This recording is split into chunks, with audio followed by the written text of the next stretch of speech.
ऊस दर आंदोलनाचा शेवट गोड झाल्यामुळे शेतकऱ्यांना आता दिलासा मिळाला आहे।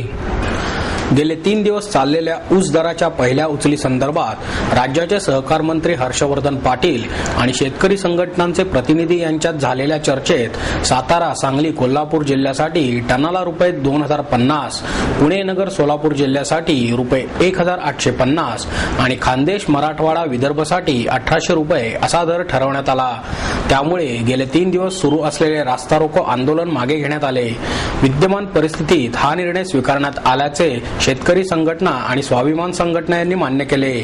चर्चेच्या तिसऱ्या दिवशी दुपारी 2:30 वाजता ही चर्चा विभागीय कार्यालय असलेल्या कौन्सिल हॉलमध्ये सुरू झाली आणि सायंकाळी 6:45 वाजता निर्णय जाहीर करण्यात आला। पत्रकारांना माहिती देताना श्री हर्षवर्धन पाटील म्हणाले, प्रत्येक भागातील परिस्थिती बघून हा निर्णय घेण्यात आला आहे। त्याचप्रमाणे पुढील 3 महिन्यात केंद्राकडे निर्यातीसाठी प्रयत्न करणे आणि राज्याचा तसेच केंद्राचा कर रद्द व्हावा म्हणून प्रयत्न करणे असे विषय संयुक्तपणे करण्यात येणार आहेत। या संदर्भात आंदोलन काळात आंदोलन करणाऱ्यांवर काही गुन्हे दाखल करण्यात आले असले तरी ते मागे घेण्यासाठी राज्याच्या गृह खात्यास सुचवण्यात येईल। त्याचप्रमाणे गेल्या वर्षीच्या फरकाची रक्कम लवकरात लवकर देणे आणि गेल्या वर्षीचा शेतकऱ्यांच्या कारखान्याकडून थकबाकी लवकर मिळण्याबाबतचा अनुभव चांगला नसल्याची तक्रार असल्याने यावर्षी करण्यात आलेली GR काढण्याबाबतची मागणीही स्वीकारण्यात आली आहे। या संदर्भात केंद्र सरकार आणि राज्य सरकार यांनी एकत्र येऊन जे साखर निर्यात विषयक प्रयत्न करायचे आहेत त्यासाठी पुढील 8 दिवसातच मुख्यमंत्र्यांची वेळ घेऊन पंतप्रधानांना भेटण्याचे ठरवण्यात आले आहे, असे सांगताना हर्षवर्धन पाटील म्हणाले, अजून काही मागण्या या संदर्भात पुढे आल्या आहेत। त्यात सध्या 10% लेव्ही आहे ती कमी करावी किंवा शक्य झाल्यास उठवावी।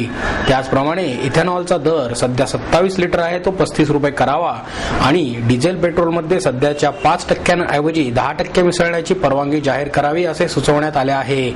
या चर्चेत अजून पुढे आलेल्या काही मागण्यांबाबत पाटील म्हणाले, मळीची आंतरराज्य बंदी उठवावी आणि एक्साईज रद्द करण्यात यावा असे सुचवण्यात आले आहे। शेतकरी संघटनांच्या प्रतिनिधींनी निरनिराळ्या कारखान्यात कामगारांची अनावश्यक संख्या वाढवली आहे। काही ठिकाणी तर मोठ्या प्रमाणात कंत्राटी कामगार नेमून कारखान्याचे खर्च वाढवण्याचे काम कारखान्याचे संचालक मंडळ करत असते अशीही तक्रार करण्यात आली आहे।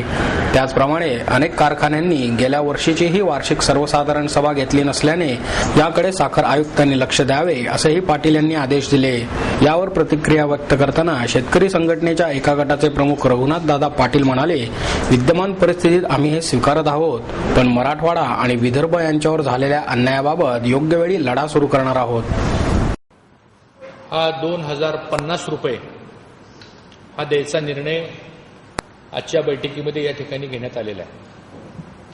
त्याचबरोबर पुणे, अहमदनगर आणि सोलापूर या 3 जिल्ह्याकरता 1850 रुपये हा प्रथम ॲडव्हान्स देण्याच्या संदर्भातला निर्णय घेण्यात आलेला आहे आणि खान्देश, विदर्भ आणि मराठवाडा या विभागासाठी 1800 रुपये देण्याच्या संदर्भातला निर्णय आजच्या बैठकीमध्ये घेण्यात आलेला आहे।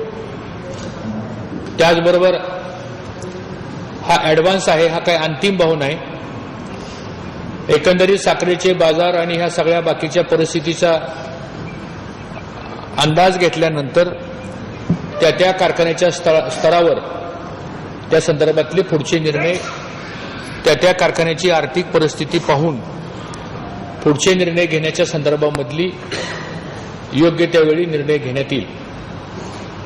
एकंदरीत हा सर्व निर्णय करत असताना आज उपोषणासाठी बारामती येथे सन्माननीय खासदार राजू शेट्टी हे गेले अनेक दिवस उपोषणासाठी बसलेले आहेत। 4 दिवस उपोषणासाठी बसलेले आहेत, 5 दिवस, आजचा 5वा दिवस आणि त्यांच्या प्रकृतीची पण काळजी लक्षात घेता आणि त्याचबरोबर सर्व संघटनेनं गेल्या काही दिवसामध्ये रस्ता रोको, चक्काजाम, अनेक कारखाने अजून सुरू झालेले नाहीत। या सगळ्या पार्श्वभूमीवर मला असं वाटतं अशा प्रकारची परिस्थिती राज्यात राहणं हे शेतकऱ्यांच्या दृष्टीने आणि आपल्या सगळ्यांच्या दृष्टीने योग्य होणार नाही।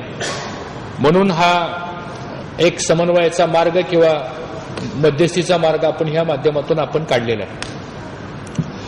साधारणतः आमची विनंती आहे की आता खासदार राजू शेट्टींनी आपलं उपोषण हे आपण मागं घ्यावं.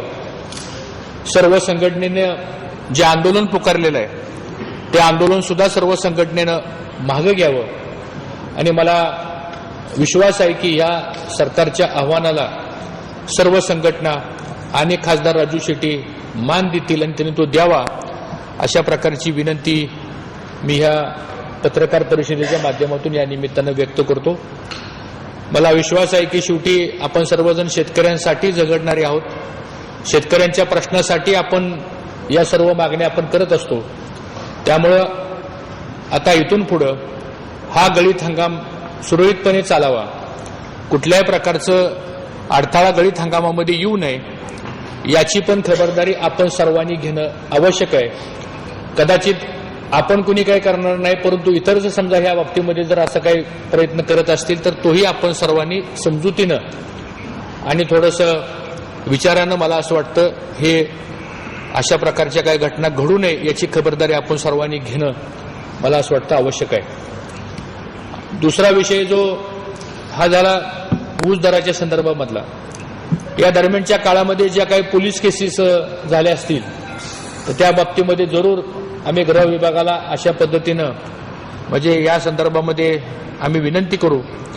आणि शेवटी ह्या शेतकऱ्यांच्या प्रश्नाकरता म्हणून अशा प्रकारच्या जर काही आंदोलनं झाली असतील आणि त्या बाबतीमध्ये जर काही कुठं पोलीस स्टेशनला गुन्हे दाखल झाले असतील तर त्याबद्दल आम्हाला त्या विभागाशी निश्चितपणानं आम्हीही विनंती करू.